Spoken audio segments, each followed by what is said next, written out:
U fiskulturnoj sali osnovne škole Bratstva Petrov sa pripremama su počele odbojkašice odbojke 013. Prvoj prozivci trenera Ivana Krgovića odazvale su se sve odbojkašice. Igrački kadar se pojačao sa nekoliko novih igračica, a to su Nikolina Stefkerinac, Jovana Milekić i Katarina Paunović iz Banatskog Novog Sela, Marina Obradović iz Kraljeva, Milana Niciforović iz Pančevačkog Dinama i Katarina Lazarević, koja se posle dužeg vremena ponovo vratila odbojci. Cilj kluba u nove sezoni druge lige Srbije je vrh tabele.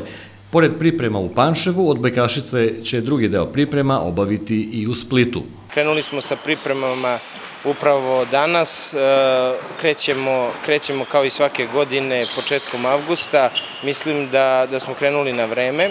Ovo je jedno izuzetan mlad tim, bio i prošle godine, ove će godine biti još mlađi, ali očekujem zaista da su devojke zrelije za jednu sezonu i da posle prošlogodišnje devetoplasiranog mesta budemo u vrhu tabele druge lige Srbije. Moram da istaknem da se desilo nešto fenomenalno, da ćemo ići na sedmodnevne besplatne pripreme u Split, zahvaljujući sportskim igrama mladih Srbije, zahvaljujući onako veličanstvenom događaju u Banatskom Novom Selu, podršci Sportskog saveza, Gradske uprave Pančeva i pre svega odbojkaškog kluba iz Banatskog Novog Sela, bez koga sve to ne bi proteklo onako kako je proteklo. U znak te dobre partnerske saradnje mi ćemo otići na finale međunarodnog prvenstva sportskih igara mladih u Split, bez obaveze takmičenja, već na jedne sportske pripreme. Ide dobro, još uvek nije naporno, mislim da će biti napornije